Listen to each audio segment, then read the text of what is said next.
समस्तीपुर के ताजपुर इलाके में आग से भारी तबाही हुई है। ताजपुर के जोगिया मठ के मोतीपुर में कबाड़ी की दुकान में आग लग गई। बिरजू शाह की कबाड़ी दुकान से उठी चिंगारी ने विकराल रूप धारण कर लिया। आग लगने के बाद पूरे इलाके में अफरा तफरी मच गई। पहले स्थानीय लोगों ने आग पर काबू पाने की कोशिश की, लेकिन आग की ऊंची लपटों के बीच लोग बेबस नजर आए। इसके बाद अग्निशमन विभाग को आग लगने की सूचना दी गई। एक दमकल की गाड़ी मौके पर पहुंची और आग पर काबू पाने की कोशिश की, लेकिन उससे भी बात नहीं बनी। फिर 2 और दमकल की गाड़ियों को जिला मुख्यालय से बुलाया गया। उसके बाद भी आग पर काबू पाने में करीब 3 घंटे लग गए। बताया जाता है कि बिरजू शाह कबाड़ी का बड़ा कारोबारी है और आग लगने से उसे लाखों का नुकसान हुआ है। हालांकि आग कैसे लगी इसका खुलासा नहीं हो सका है, लेकिन कहा जा रहा है कि शॉर्ट सर्किट की वजह से आग लगी होगी। फिलहाल ये तो जांच के बाद ही पता चल सकेगा कि चिंगारी कैसे और कहां से भड़की।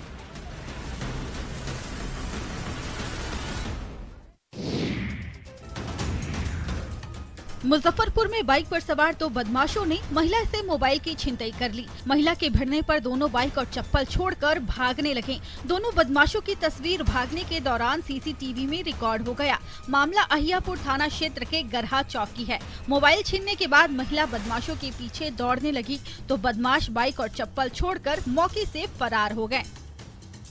मोबाइल हम लोग जैसे कि जा रहे थे, ऐसे मेला देखने जा रहे हैं हम लोग, तो मोबाइल इसे छीन के भाग गया। इसे चलता गाड़ी से मोबाइल छीन के भाग गया। जिस बाइक से बदमाश आए थे उस बाइक का नंबर प्लेट नहीं है, लिहाजा पुलिस चेचिस नंबर के आधार पर उसके मालिक तक पहुंचने की कोशिश में जुट गई है। बताया जा रहा है कि चोरी की बाइक से बदमाश इस घटना को अंजाम देने पहुंचे थे। पीड़ित महिला पूनम देवी दादर की रहने वाली है। वे परिवार के साथ ई-रिक्शा में बैठकर मेला देखने के लिए गरहा जा रही थी। उसी दौरान बदमाशों ने झपट्टा मारकर मोबाइल छीन लिया।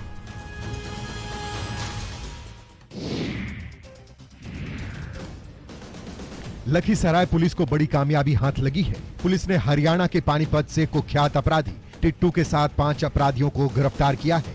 यहां लाने के बाद कुख्यात अपराधी टिट्टू धमाका के गांव बढ़ैया के जैतपुर में छापेमारी की गई। पुलिस को इनपुट मिला था कि AK-47 कुख्यात टिट्टू ने गांव में छुपा कर रखा है। हालांकि पुलिस को इस दौरान 2 पिस्टल और कारतूस ही मिले। कुछ दिन पहले एक फंक्शन में AK-47 का यूज हुआ था, जिसमें हर्ष फायरिंग की घटना प्रतिवेदित हुई थी।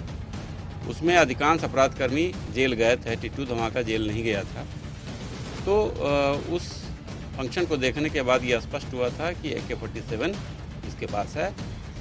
एक हत्याकांड के बाद टिट्टू धमाका हरियाणा के पानीपत में छुपा था। बिहार पुलिस ने उसे हरियाणा पुलिस से 5 दिनों की ट्रांजिट रिमांड पर लिया है। पुलिस AK-47 की बरामदगी के लिए छापेमारी कर रही है। पुलिस को उम्मीद है कि जल्द ही सफलता मिलेगा।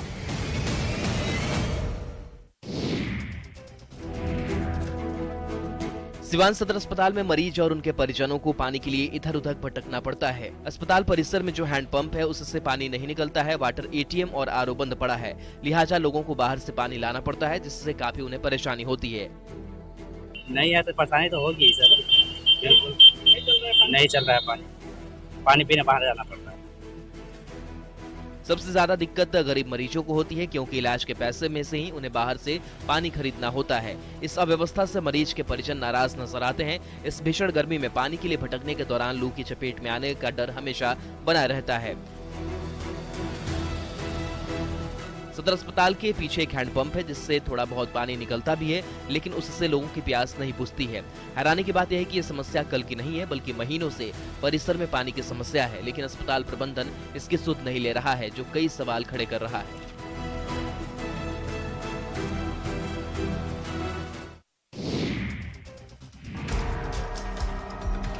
गिरिडीह जिले के सरिया थाना क्षेत्र के बड़की सरिया और सर्वोदय आश्रम गांव में हाथियों के झुंड ने जमकर उत्पात मचाया। हाथियों ने खेत में लगी सब्जियों और कई घरों को नष्ट कर दिया। इतना ही नहीं, घरों में रखे बर्तन और खाने पीने के सामान को भी बर्बाद कर दिया।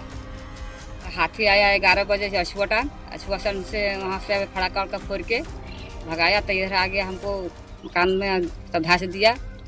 100 लोग हाथी था। रात को हाथी आया तो बाहर निकलने की हिम्मत किसी में नहीं हुई। कुछ लोग जो झोपड़ी नुमा घर में रहते हैं, वो किसी तरह अपनी जान बचाकर रात में ही शहर की ओर भाग निकले। 15 हाथियों के झुंड ने 2 गांव में पहुंचकर जमकर उत्पात मचाया। वन विभाग ने ग्रामीणों के साथ मिलकर भारी मशक्कत के बाद हाथियों को खदेड़कर गांव से बाहर किया। हाथी के उत्पात ने लोगों को बेघर कर दिया है। पीड़ित परिवार ने प्रशासन से मदद की गुहार लगाई है।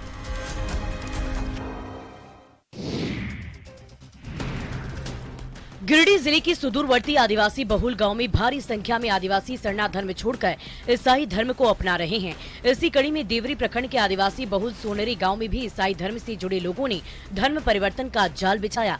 यहां के गरीब लोगों को धन और संपत्ति का प्रलोभन दिया गया, ब्रेन वॉश किया गया। इन लोगों ने उस जाल को फाड़ दिया। धर्म परिवर्तन के जाल में फंसने के बजाय अपने ही धर्म में रहने का फैसला किया। अगल बगल में तो है जरूर, लेकिन हम लोग तो क्रिश्चियन नहीं है, लेकिन हम तो शुरुआत से हैं सरना धर्म पर के। सरना धर्म से दूसर धर्म पर तो हम तो जाने वाले भी नहीं। हम लोग का तो इस गांव का तो जरूर नहीं करेंगे। धर्म परिवर्तन कराने की लाख कोशिश की गई, बावजूद इन लोगों ने धर्म परिवर्तन नहीं किया। ये लोग मूल निवासी के अस्तित्व को बचाने की लड़ाई लड़ रहे हैं। अपने आने वाली पीढ़ियों से भी सरना धर्म नहीं छोड़ने और अपनी परंपरा बचाने का आग्रह कर रहे हैं। इन लोगों का कहना है कि वे गरीब भले ही हैं, लेकिन ईमान और इरादे के पक्के हैं।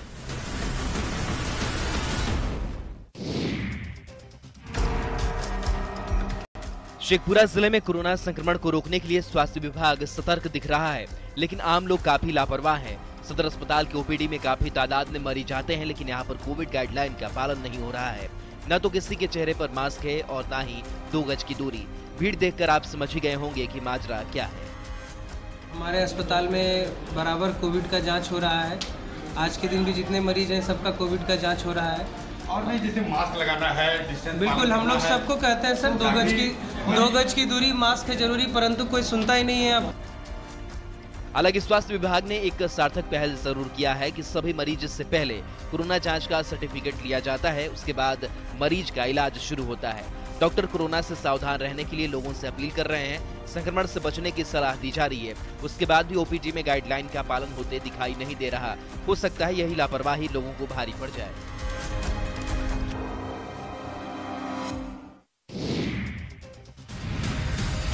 गर्मी के आते ही रामगढ़ में पानी की किल्लत शुरू हो गई है। बूढ़ा खूखरा गांव के महादेव टाड़ में पानी की समस्या को दूर करने के लिए सोलर जल मीनार का निर्माण कराया गया, लेकिन सोलर जल मीनार पिछले 2 सालों से खराब पड़ा है, जिसे ठीक कराने की जहमत जिम्मेदार अधिकारी नहीं उठा रहे हैं। नतीजा ये है कि इलाके के लोग पानी के लिए सुबह से ही दर दर भटकने लगते हैं। पानी के तो बहुत दिक्कत है। अच्छा, इस सोलर जल मीनार खराब है? हाँ, 2 साल हो गया बन खराब फल से। अभी पानी के लिए कहाँ जाती हैं? ये चापाकल चंदा करके बनाए हैं। अच्छा, तो यही वाला चल रहा है। ग्रामीणों ने आपसी चंदे से किसी तरह एक चापाकल की मरम्मतीकरण कराई है, लेकिन इससे सभी को पानी नहीं मिल पाता है। ग्रामीणों ने इस समस्या से कई बार विभाग को अवगत कराया, लेकिन विभाग चुप्पी साधे हुए। अधिकारियों की लापरवाही के चलते सोलर जल मीनार अब बच्चों के खेलने का साधन बन गया है। एक चापाकल के भरोसे इस गांव के लोगों की प्यास बुझती है, और उसके भी खराब हो जाने के बाद नदी और तालाब का गंदा पानी ही ये लोग पीने को मजबूर होते हैं।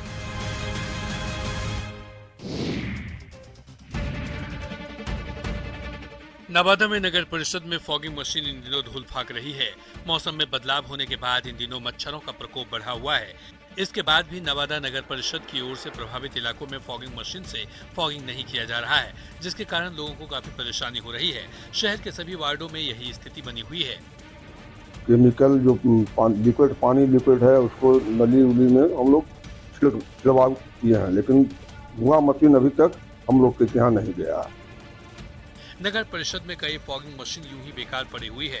बताया जा रहा है कि फॉगिंग मशीन में इस्तेमाल होने वाला केमिकल खत्म हो गया है और दोबारा केमिकल नहीं मंगाया गया है, जिसके कारण फॉगिंग का काम पूरी तरह से ठप है। यही नहीं, नगर परिषद के नए वार्ड का गठन होने के बाद बैठक का आयोजन नहीं होने के कारण नगर परिषद के नवनिर्वाचित वार्ड सदस्य इन समस्याओं को रख नहीं पा रहे हैं। अधिकारी भी इसको लेकर अभी तक कोई पहल नहीं कर पा रहे हैं, जिसका खामियाजा लोगों को भुगतना पड़ रहा है।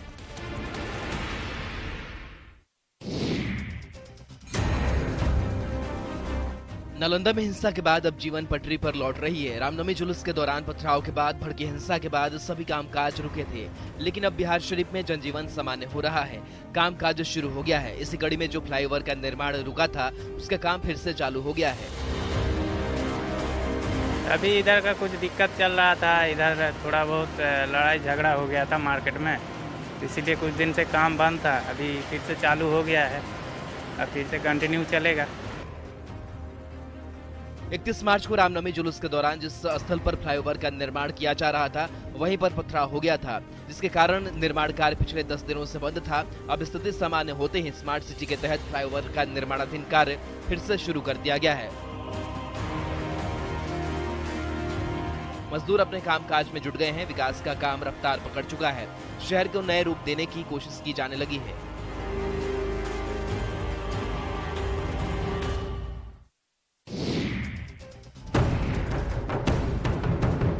हजारीबाग के दारू प्रखंड बसोबार गांव में लोग सड़कों पर उतरे हैं। लोगों के हाथ में सफेद रंग का एक पैकेट भी है। पैकेट में नमक है और जन वितरण प्रणाली की दुकान से ये नमक मिला है। लेकिन आपको जानकर ये हैरानी होगी कि इस नमक में कंकड़ की मात्रा है। इस बात का पता चलने के बाद लोगों का गुस्सा सातवें आसमान पर है। हालांकि अधिकारी जाँच के बाद कार्रवाई का भरोसा जरूर दे रहे हैं। तो मैं तुरंत इसको संज्ञान लेते हुए वहाँ से नमूना हासिल करके विभाग को जाँच हेतु भेजा जाएगा, क्योंकि जो भी आपूर्ति करता है उनका आपूर्ति करने के बाद सैंपल लेकर के विभाग को भेजा जाता है। जांच होने के बाद ही हम लोग वितरण कराते हैं। बसोबार गांव में जन वितरण प्रणाली के दुकानदार रघु महतो की ओर से राशन कार्डधारियों के बीच अनाज के साथ साथ नमक का वितरण किया गया। उस नमक को जब ग्रामीणों ने दैनिक खाद्य हेतु प्रयोग किए तो उसमें कंकड़ नुमा पदार्थ नजर आया। लोगों का कहना है कि अगर कंकड़ शरीर के अंदर चला जाता तो वे लोग बीमार हो सकते थे, उनकी जान मुश्किल में पड़ सकती थी।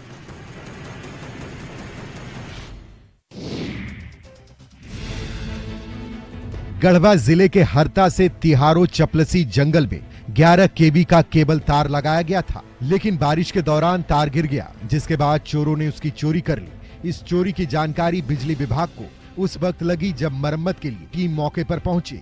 इसके बाद भंडरिया थाने में मामला दर्ज किया गया। जिस 11 केवी की तार की चोरी हुई है उसकी बाजार में कीमत करीब 30 लाख रुपए है। तार चोरी हुई है, एवी केबल का तार चोरी हुई, तो मैं 7 तारीख को वहां गया और घटना को सही पाया। रंका अनुमंडल मुख्यालय के 500 मीटर दूरी पर स्थित एक कबाड़ी की दुकान से लगभग 5 क्विंटल 11 केवी तार को टुकड़े टुकड़े में बरामद किया गया। कबाड़ दुकान के मालिक, उसके सहयोगी सहित 3 लोगों को गिरफ्तार किया गया है। हालांकि अभी सभी तार नहीं मिले हैं, जिसके लिए पुलिस की टीम लगातार कार्रवाई कर रही है। इस कार्रवाई से तार चोरों में हड़कंप है।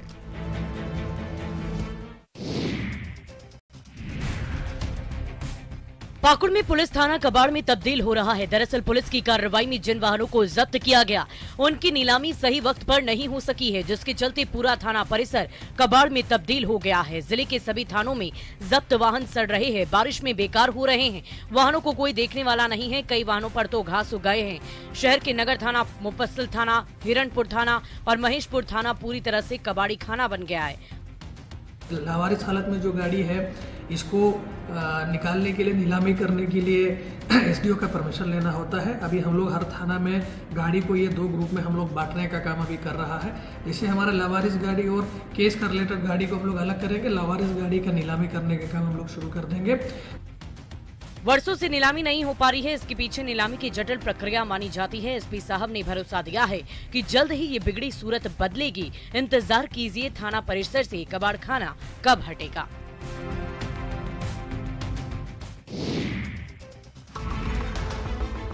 किसी भी शहर की पहचान बिजली, सड़क और सफाई से होती है, लेकिन गढ़वा जिला मुख्यालय में नगर परिषद की लापरवाही के कारण बिजली गुल होते ही सड़कों पर अंधेरा छा जाता है। शहर को अंधेरे से दूर रखने के लिए 1600 स्ट्रीट लाइट की आवश्यकता है।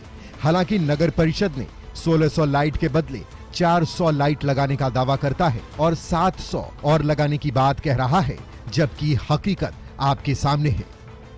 टोटल लाइट 1408 लाइट हमारा फंक्शनेबल है अभी पूरे शहर में। बाकी हमको और भी चाहिए यहाँ पर कम से कम 1400-1500 लाइट, जो जिसका प्रस्ताव बना करके हम लोगों ने टाइट ग्रांट में 15 फाइनेंस में भेजा है। गढ़वा शहर 3 राज्यों की सीमा से सटा है, बावजूद शहर अंधेरे के आगोश में रहता है, जिससे क्राइम की आशंका हमेशा बनी रहती है। हालांकि अधिकारी कहते हैं कि जल्द ही शहर में रात के वक्त उजाला होगा।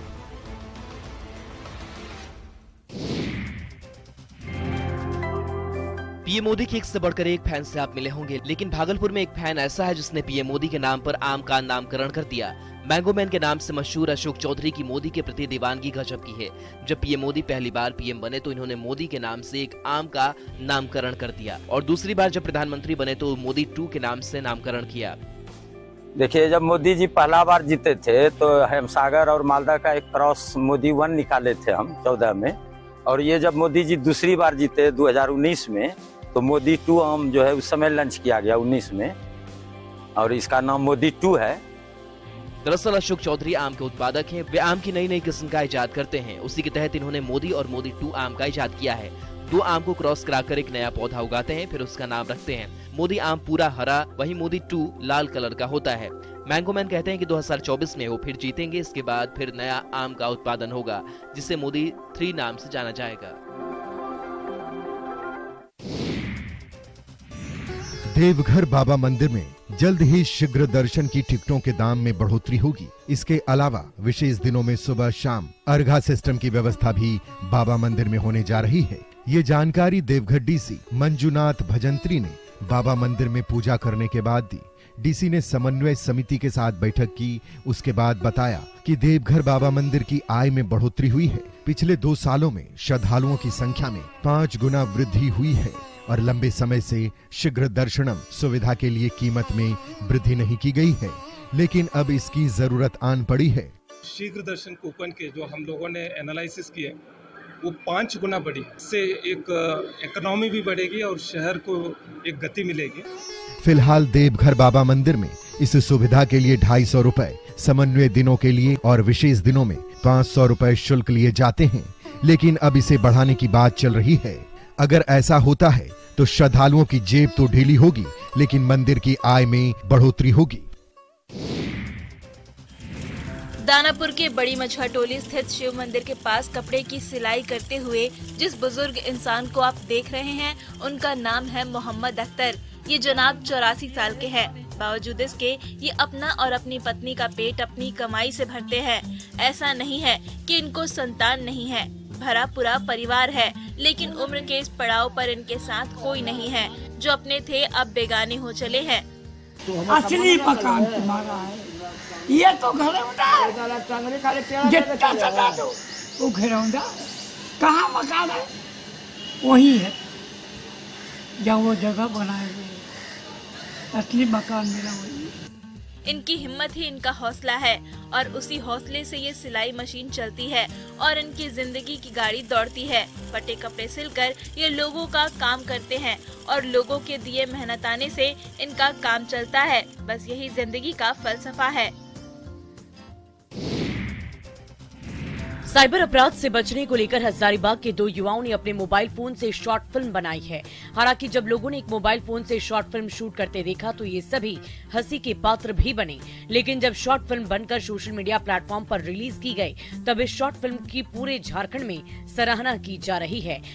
तो उससे लोग सोचते हैं बड़े बड़े कैमरा से ही हम कुछ बड़ा बड़ा मूवी शूट कर सकते हैं या कुछ इस तरह का बना सकते हैं, लेकिन मैंने सोचा कि स्मार्टफोन में ही वो दम है, वो पावर है। आप स्मार्टफोन जो आप फोन से बात करते हैं उसी फोन से आप एक तरह का, अगर आपके अंदर वो स्किल है, वो जज्बा है, तो आप उस चीज़ को है ना स्मार्टफोन के थ्रू ही वो चीज़ को आप फिल्मा सकते हैं, बना सकते हैं।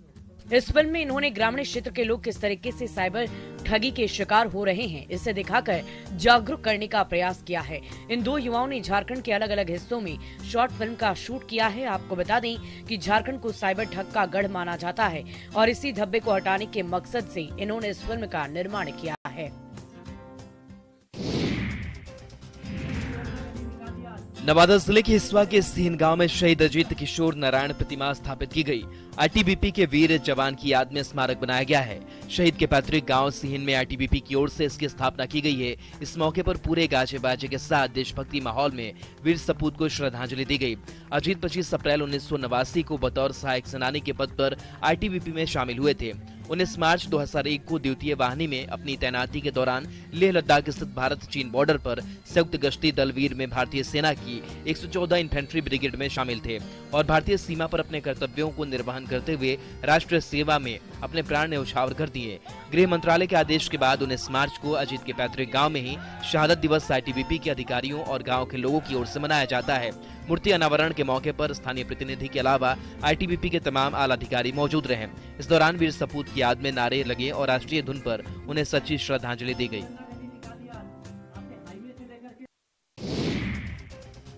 शेखपुरा में हर खेत में सिंचाई के लिए पानी पहुंचाने के लिए सरकारी योजनाएं चलाई जा रही हैं।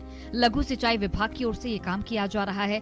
सरकार की ओर से करोड़ों रुपए आवंटित किए गए हैं। बावजूद इसके खेतों तक पानी नहीं पहुंच पा रहा है, क्योंकि योजना को जमीन पर उतारने के नाम पर महज खानापूर्ति की जा रही है। खाली बस ठेकेदार पैसा निकालने जानता है। क्या बनाया? ये कुछ नहीं बना है, खाली पैन था पहले, वही खन दिया है, बस हो गया यार। कौन सी मैंने पहले पैन बना हुआ? हाँ, पहले से बना हुआ था, थोड़ा से भरा गया था बीच में, बाकी सब बना हुआ था। अब इससे कोई लाभ नहीं है, क्योंकि बारिश का पानी आएगा तब जमा होगा तभी लाभ है, नहीं तो उससे कोई लाभ नहीं है। बताया जा रहा है कि स्टेटमेंट के अनुसार खुदाई नहीं हो रही है। एक बरसात में ही नहर मिट्टी से भर जा रहा है। नदी से नहर आहर को लिंक नहीं किया गया है, जिसकी वजह से पानी नहीं पहुंच पा रहा है। खेत में पानी नहीं पहुंचने से किसान बेहद मायूस हैं। उम्मीद के मुताबिक वे लोग फसल उपजा नहीं पा रहे हैं। हैरानी की बात ये भी है कि कोई भी आला अधिकारी इस लापरवाही को लेकर गंभीर नहीं है।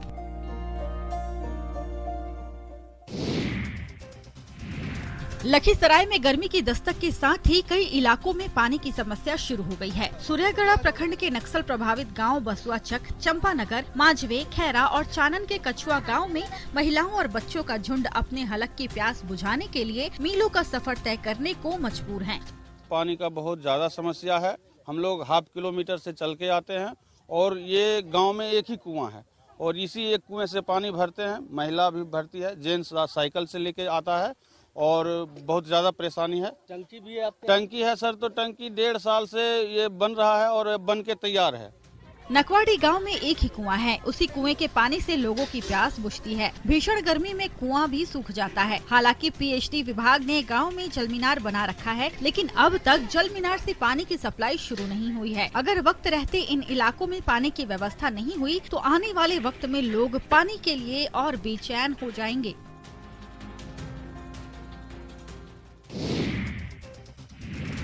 गिरिडीह जिले में सिर्फ आम लोग ही पानी के लिए नहीं तरस रहे हैं, बल्कि जैप के जवानों को भी पानी की समस्या से दो चार होना पड़ रहा है। मधुबन स्थित झारखंड के सबसे ऊंचे पहाड़ पारसनाथ और इसमें बसे जैनियों के सबसे बड़े तीर्थ स्थल की सुरक्षा में लगभग 6000 फीट पहाड़ के ऊपर तैनात सीआरपीएफ और जैप के जवानों को पानी के लिए तरसना पड़ रहा है।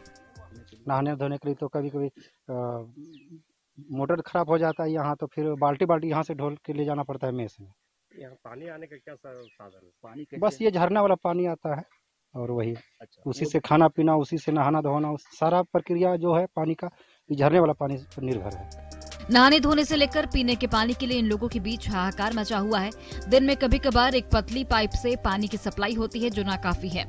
इतनी ऊंचाई पर गैलन में पानी भरकर जवान चढ़ाते हैं। नहाने से लेकर कपड़े धोने तक के लिए इन्हें झरने के पानी पर निर्भर रहना पड़ता है। इन तस्वीरों को देख आप अंदाजा लगा सकते हैं कि कैसे इस पहाड़ पर सुरक्षा में तैनात जवान अपनी जिंदगी काट रहे हैं।